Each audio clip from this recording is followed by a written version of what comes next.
Yo, what's going on YouTube? It's your boy back in, and I'm back in with another YouTube video.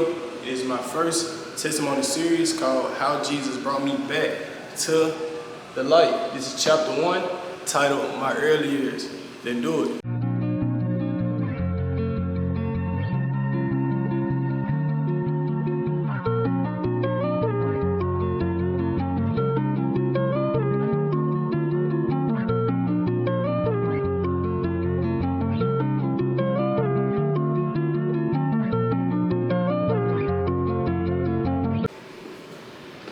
Before I found my way back to the light, my story started in the South. I was just a kid trying to make sense of life, learning what love, pain, and faith really meant. From being born in the South to growing up in North Memphis, life taught me a lot early on. I didn't have my father in my life. For a long time, that left a space I didn't know how to fill. But even then, God was working behind the scenes. This chapter is about where I came from, the early years that shaped me, the people, the pain, the lessons, and even the protection that I didn't realize was God hand guiding me. So let's go back to the beginning, where it all started. All right, first, where are you from and what was life like living in the South? So, where I'm from North Memphis, Hyde Park, Memphis, Tennessee, 38108. Living in the South, I really can't remember because I grew up, like, majority of my life in the North. Like, I ain't gonna lie, like, South really was like, since I was birthed to like 4 years old, and I really can't remember all that, I ain't gonna lie.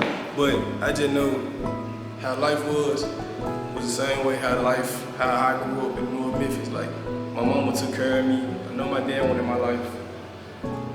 My mama always kept clothes, food on the table, clothes on my back, shoes on my feet, you know, but really, it really ain't, you know what I'm saying, really too much that happened. I just knew that I was, you know what I'm saying, I was just a kid, you know, I was just by myself, me and my mama. It's all really how that was. Second question, how was the transition moving to North Memphis from birth to around age 5? So the transition, really, honestly, like I said, like I was so little, I really can't even remember this, but like, I just knew that we were moving. Like, I seen stuff being moved out of, like, we were from Foot's Home. Like, my mama from the South. We lived in Foot's Home. So we was moving from an apartment to a house. And honestly, like, the transition, like, I just know that we moved from one place to a house. I ain't even gonna lie. I didn't even know I was staying in North Memphis. I didn't even know what North Memphis was at the time. But the transition, I would just say, like, my surroundings changed. But like from the projects, that's what I'm gonna say. Yeah, like we were from the projects. So coming from the projects to a house, most definitely was a big transition. Seeing everything different. But you know what I'm saying? Like, I ain't gonna lie, it really wasn't nothing really just big. It just like really just big and changed. I ain't even gonna lie. It was just going from apartment complex, going from the projects to a house. And that was the big transition that I seen as a kid. Not knowing, you know what I'm saying, I'm in North Memphis, not knowing where I'm at. That was the big transition. The third question, what was it like growing up without your dad being present in your life? Man, I ain't gonna even lie. I'm gonna keep it a buck with y'all, it was tough. Like, me growing up and not having my dad in my life. See, where it started from, like where it jumped out from, like in elementary school. I ain't even gonna lie. And like my mama always told me, like, my dad ain't in my life. She always been up from me. Like, even when I was little, like, she always been up from me and telling me, like, your father ain't in your life. Like, your father he don't do nothing. He ain't provide for nothing. Like, he ain't bought you nothing. And like, you know what I'm saying, dude, their relationship still like that. He won, like, he ain't take care of me, he ain't come visit me, he ain't try to call my mama, you know what I'm saying, try to talk to me and none of that. So, what really had hit me though, it really turned me apart, like, every single time my birthday would come, like, every single time my birthday or Christmas, I'd never get a call, like, never get a call. And then, when we always, it was elementary school, and they had like Father Day, and like Father and Son Day. my father and daughter day, and I ain't gonna lie, my dad never showed up. Like, you know what I'm saying? Like, cause he wanted my life. So it most definitely hit me. It hit me hard. You know what I'm saying? And growing up without him, it made me stronger. Like, I ain't gonna lie. Like, I don't even try to. Like, I don't even know what to say. Like, I don't even know what to say with that word, but I just know it made me stronger. Like, knowing that my dad went in my life, it made me strong, it made me go hard, it made my mentality go hard. Like, it made me work for something, you know what I'm saying? Like, I was always, like, my work ethic is so strong. Like, I've been working since 14 years old, like, get my own, you know what I'm saying? Like, I already had that mentality. So, without him, you know what I'm saying? I'm seeing this. Christmas come around, my birthday come around, I don't get a birthday card, I don't get none of that. And it also hit me with sports too as well, because once I started playing basketball and stuff like that, like, I had to teach my own self how to play basketball. Nobody ever taught me how to play basketball. I had to teach my own self. So it most definitely hit me hard. You know what I'm saying? It hit me hard that, you know, I had to teach my own self. Football, basketball, little sports and stuff like that. I had to teach my own self, you know what I'm saying? Something that a dad was supposed to be doing. One there, you know, so yeah. Also, what I want to add on to it is I was always questioning myself, like, why me? You know what I'm saying? And this is a little kid, like, why me? And I know that, you know what I'm saying, other kids, you know, grew up without, you know what I'm saying, having their dad in their life. But it was just me, like, I would always be questioning myself, like, why me? Like, why I don't got my dad in my life? Like, why me? Like, why I had to go through this? Like, it got to the point, I seen white kids, bro, and I was like, I want to be white. I ain't even gonna lie, like, that's the mentality that I had as a little kid. So, with that being said, it most definitely impacted and hit hard in my life. Knowing that my dad wasn't here, you know, even with the discipline part, like, I can come to y'all truthful about this, like, yeah, your mom was supposed to be, you know what I'm saying, disciplined, but having a father figure in your life most definitely hit hard. Like, you got a man, a role model, like, it's alpha male, so I ain't gonna lie, like, even with the discipline part, like, I got to the point when I was growing up, bro, I ain't talking about nothing, you know what I'm saying? So, yeah, that's something that I want to add on in question 3. Speaking of elementary school, for question 4, it said, what elementary school did you attend, and how was your experience there? So, I had went to Valentine Elementary School. My experience there, it was cool, like, but like a hidden talent that I got, I know how to dance. So even before I went to school, I always like knew how to dance. I always loved music, you know. So I would always go to the little talent shows, little functions, and just, you know, dance. And I ain't gonna lie, like, my whole elementary school experience was fun. Like, I always had fun, you know what I'm saying? Like, I was a little bad, don't get me wrong. I was a little bad, but for the most part though, I was always respectful. I was just a little distracted, you know what I'm saying, from other peers and stuff like that. But as far as everything else, like, I was cool, and also I can, you know what I'm saying, I can add this to that in my experience as well. So I know, like, growing up, like, even elementary, like, my elementary years, we didn't have no vehicle. You know what I'm saying? Mama, you know what I'm saying, doing the best she can, but she couldn't, you know what I'm saying, have a vehicle for us. So, and don't get me wrong, we had, honestly, we had no vehicle at the time. I ain't gonna even lie. I think we did, but it just, like, it stopped working. So, I used to walk to school every single day. So, like I told you, like, my mindset, how I got stronger is like the things that I've been through. You know what I'm saying? Like, and I used to walk to school. It started off with my mom, you know what I'm saying? She would walk with me, showing the little routes and stuff like that, but I was a kid, walking to school. And this would be like a little 10-minute walk, you know what I'm saying? Like a 10, 12, 13-minute walk. Just be walking to school, you know what I'm saying? I see everybody else getting dropped off. I'm walking, you know what I'm saying? I'm just walking, you know? So, you know, yeah, at the end, 5th grade, stuff like that, everything was down packed. You know, I'm walking with it, like, you know, kindergarten, 1st grade, 2nd grade, 3rd grade, I'm walking. So, most definitely made me strong with the experience. I loved elementary school, my elementary phase. I had fun, you know. I remember one time we had like a little talent show. I dressed up as Michael Jackson. Everybody used to call me Michael Jackson in school, I ain't gonna lie. I used to dance, man. I'm talking about cut up. Gave it, you hear me? So, most definitely my experience in elementary school was fun. I was a little bad, you know. Grades were looking a little, you know, edgy, but I was always determined, you know what I'm saying? I ain't finna fail.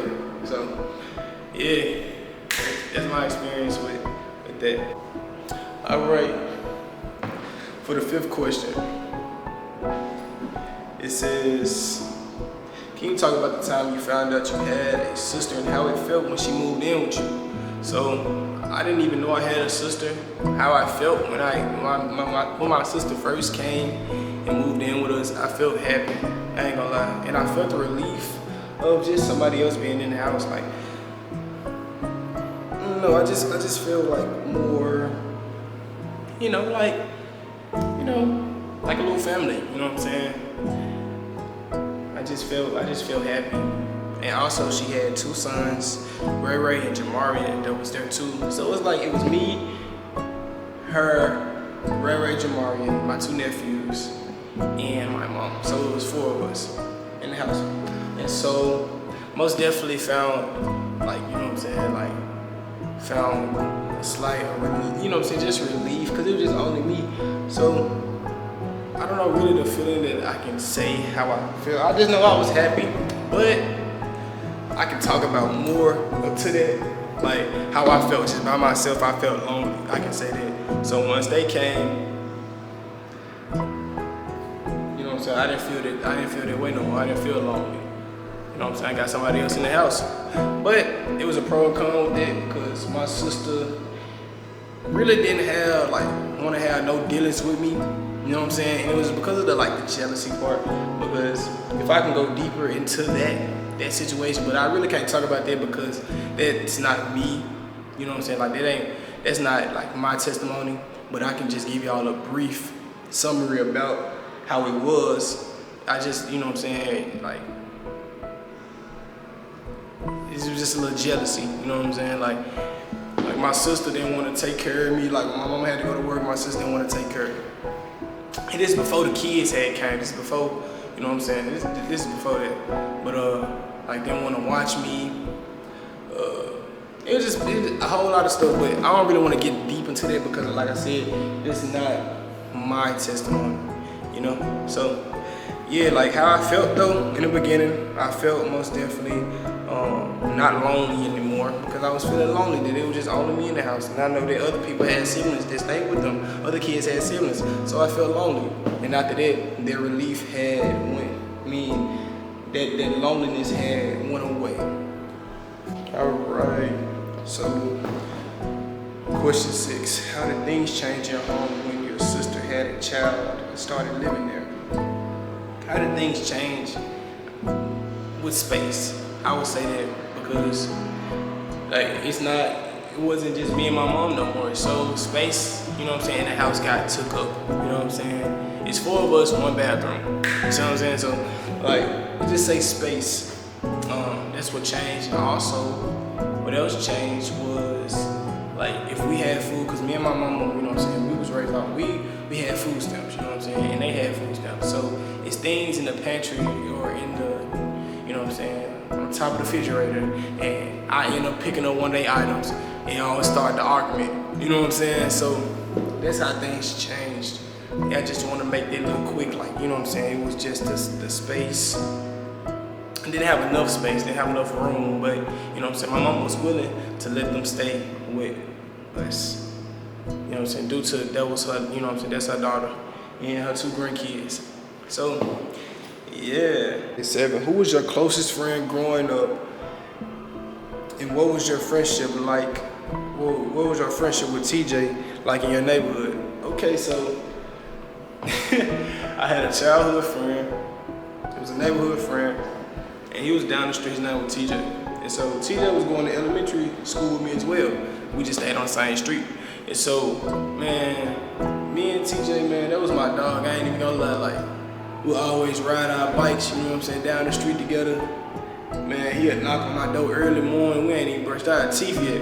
We going outside, playing with football, you know what I'm saying, playing basketball, you know.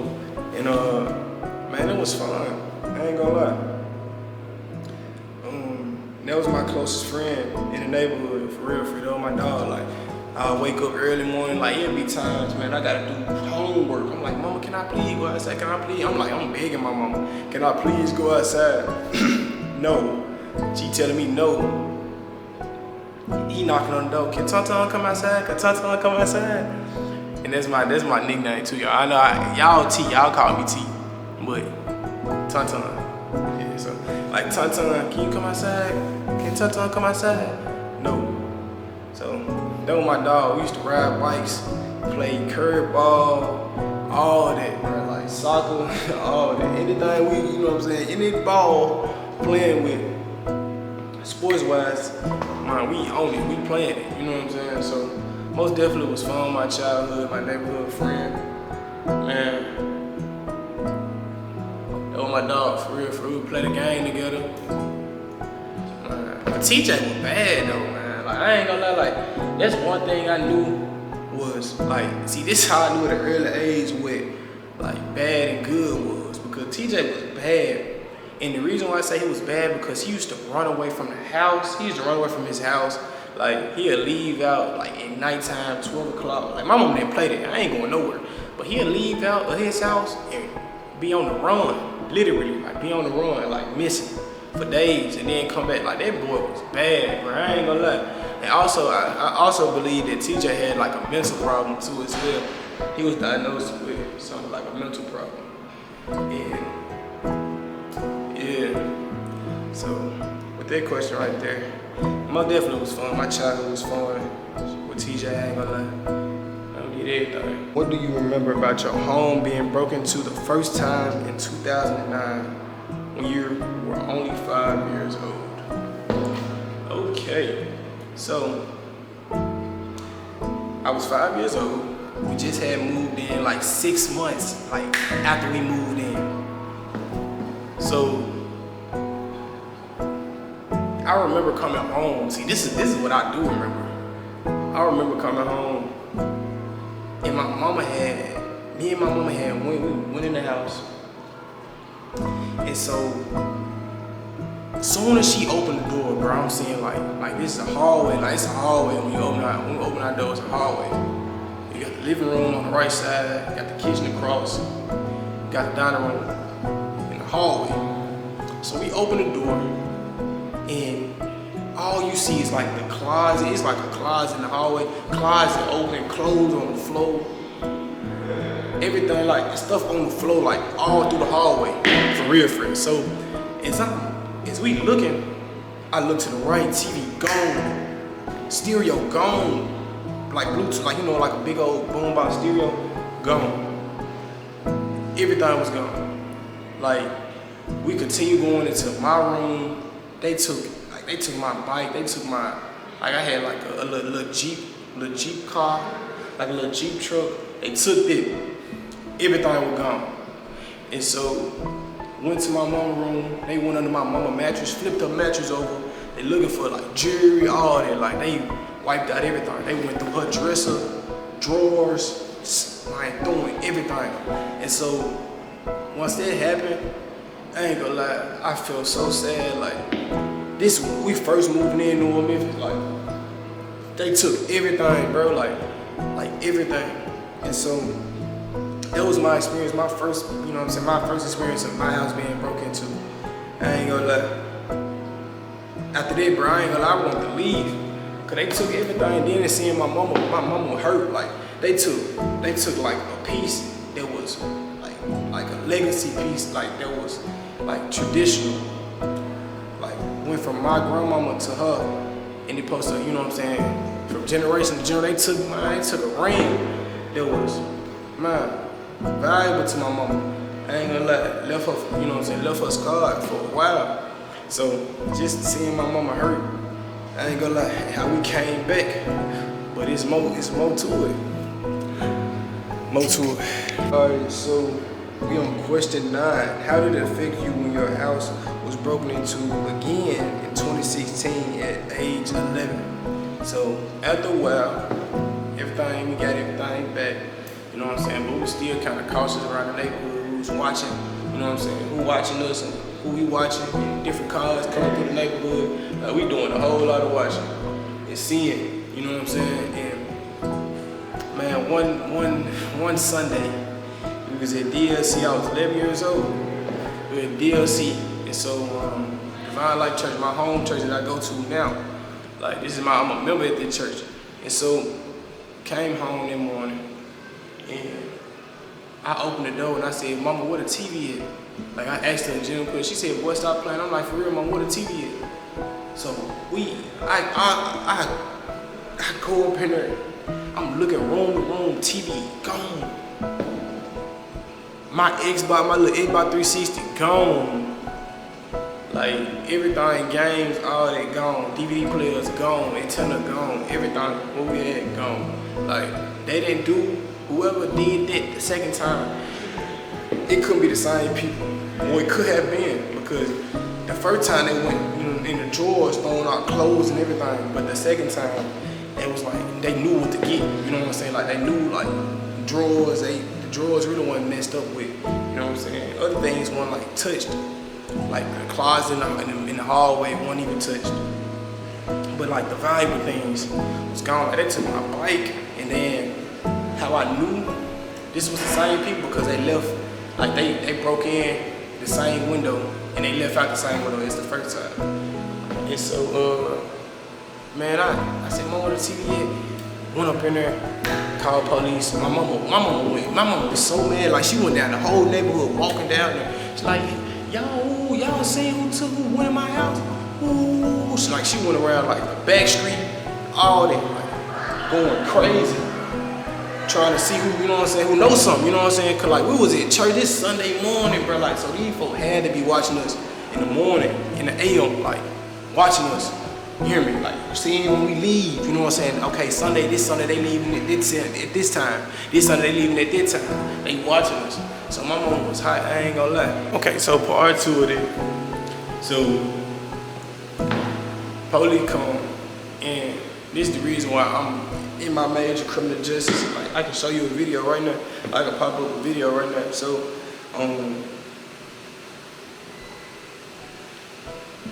where's that? So I'm gonna try to make it quick. So I got a YouTube video. I'm gonna put it on here. I got a YouTube video. So what had happened was they had made the news. So the police had came. I told them about it. I said, yeah. I said, my mom, the reason why, bro, this blowing me. So I said, my mom not gonna be able to buy me another Xbox. All right. I told them that. I told them the reason why. You know what I'm saying? Because she works so hard and she ain't gonna be able to afford, you know what I'm saying, another one for me.